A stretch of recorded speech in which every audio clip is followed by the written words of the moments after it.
Hello everyone, welcome back to my channel. आज हम पढ़ेंगे अधिगम के धार्मिक, सांस्कृतिक और सामाजिक आयाम।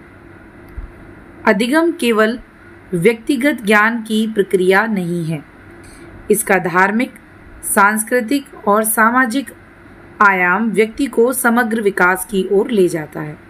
तो अधिगम केवल व्यक्तिगत ज्ञान की प्रक्रिया नहीं है, इसका धार्मिक, सांस्कृतिक और सामाजिक आयाम व्यक्ति को समग्र विकास की ओर लेकर जाता है। धार्मिक आयाम, सबसे पहले हम बात करते हैं धार्मिक आयाम की। तो शिक्षा का उद्देश्य केवल ज्ञान नहीं बल्कि नैतिकता और आध्यात्मिकता का विकास है। तो शिक्षा का उद्देश्य केवल ज्ञान हासिल करना नहीं है, शिक्षा का उद्देश्य है कि उसके अंदर नैतिकता आए, आध्यात्मिकता का विकास हो। वेद, उपनिषद, गीता जैसे ग्रंथ अधिगम का आधार रहे हैं। ये हम धार्मिक आयाम के अंतर्गत देख रहे हैं कि धार्मिक आयाम में व्यक्ति के अंदर नैतिकता आनी चाहिए, उसकी आध्यात्मिकता का विकास होना चाहिए।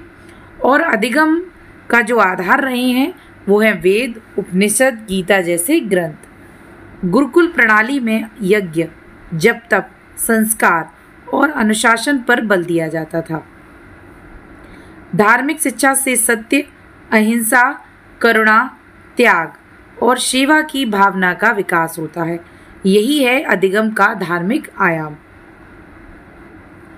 धार्मिक आयाम का महत्व, अगर हम महत्व की बात करें तो इससे नैतिकता आती है, मूल्य शिक्षा मिलती है, आत्मसंयम, अनुशासन आता है, ईश्वर भक्ति और आत्मिक शांति, लोक कल्याण की भावना। तो धार्मिक आयाम, अगर हम धार्मिक आयाम की बात करें तो इसका बहुत महत्व है अधिगम में। इससे नैतिकता का विकास होता है, मूल्यों की शिक्षा मिलती है, आत्मसंयम सीखते हैं बालक, उनके अंदर अनुशासन आता है। इसके साथ साथ ईश्वर भक्ति और आत्मिक शांति जैसी भावनाएं उनके अंदर विकसित होती हैं, लोक कल्याण की भावना आती है। ये सारे धार्मिक आयाम के महत्व थे। अब हम बात करते हैं सांस्कृतिक आयाम की। अगर हम सांस्कृतिक आयाम की बात करें तो शिक्षा संस्कृति को संरक्षित और संवाहित करती है। जो शिक्षा है वही समाज की जो संस्कृति है उसको संरक्षण देती है और उसको एक पीढ़ी से दूसरी पीढ़ी के लिए आगे बढ़ाती है। तो शिक्षा समाज की संस्कृति को संरक्षित करती है और संवाहित करती है। शिक्षा के माध्यम से ही हम समाज में जो पुरानी संस्कृति, जो परंपराएं चलती आ रही हैं उनको संरक्षित करके रखते हैं और आगे बढ़ाते हैं। भाषा, साहित्य, संगीत, कला, परंपराएं और रीति रिवाज शिक्षा से पीढ़ी दर पीढ़ी चलते हैं। सांस्कृतिक आयाम व्यक्ति को रचनात्मक और जागरूक बनाता है। आधुनिक शिक्षा बहुसांस्कृतिकता और वैश्विक दृष्टिकोण को महत्व देती है। जो आधुनिक शिक्षा है वो बहुसांस्कृतिकता और वैश्विक दृष्टिकोण को महत्व देती है। सांस्कृतिक आयाम का महत्व, अगर सांस्कृतिक आयाम के महत्व की बात करें तो सांस्कृतिक परंपराओं का संरक्षण, जो सांस्कृतिक परंपराएं हैं उनको संरक्षण देने का काम शिक्षा के द्वारा ही होता है।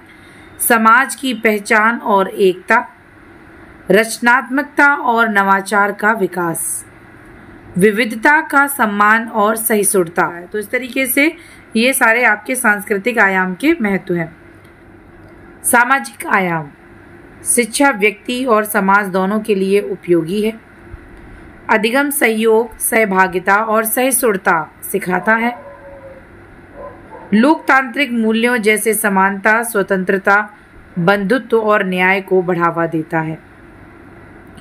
व्यक्ति में जिम्मेदारी और समाज सेवा की भावना का विकास करता है। तो ये सारे सामाजिक आयाम के पहलू हैं।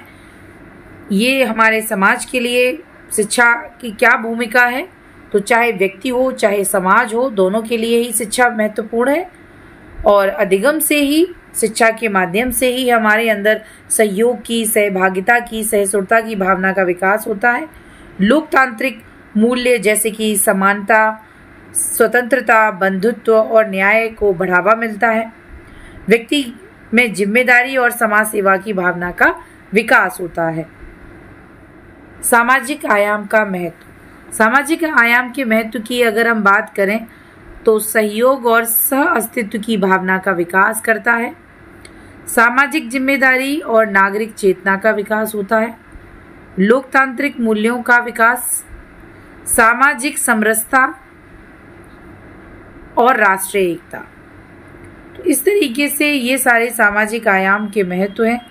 सहयोग की भावना का विकास होता है, सह अस्तित्व की भावना का विकास होता है, सामाजिक जो जिम्मेदारियां हैं या जो नागरिक चेतना है वो व्यक्ति के अंदर आती है, लोकतांत्रिक मूल्यों को सीखता है, सामाजिक समरसता और राष्ट्रीय एकता का विकास होता है। तो इस तरीके से ये सारे सामाजिक आयाम के महत्व हैं। इसके बाद अगर हम निष्कर्ष की बात करें तो धार्मिक आयाम, नैतिक और आध्यात्मिक विकास। अगर हम धार्मिक आयाम की बात करें तो नैतिक और आध्यात्मिक विकास होता है। सांस्कृतिक आयाम को देखें तो परंपराओं को संरक्षण करना और रचनात्मकता लाना। सामाजिक आयाम में सहयोग और जिम्मेदारी की भावना का विकास होता है। तो इस तरीके से अधिगम में धार्मिक, सांस्कृतिक और सामाजिक आयाम का बड़ा ही महत्वपूर्ण योगदान है, क्योंकि ये व्यक्ति के समग्र विकास में महत्वपूर्ण योगदान देते हैं। इससे व्यक्ति के अंदर नैतिक और आध्यात्मिक विकास होता है, परंपराओं का संरक्षण करना सीखता है, उसके अंदर रचनात्मकता आती है। सामाजिक आयाम से उसके अंदर सहयोग और जिम्मेदारी की भावना पैदा होती है। तो अधिगम व्यक्ति को ज्ञानवान बनाने के साथ साथ संस्कारित और सामाजिक प्राणी बनाता है। देखिए, इस वीडियो में हमने अधिगम के धार्मिक, सांस्कृतिक और सामाजिक आयाम देखे जो व्यक्तित्व के विकास में महत्वपूर्ण योगदान देते हैं। नेक्स्ट वीडियो में हम नेक्स्ट टॉपिक लेकर आएंगे। इस तरीके की वीडियो पाने के लिए चैनल को सब्सक्राइब करें, वीडियो को लाइक करें और ज़्यादा से ज़्यादा शेयर करें। Thank you.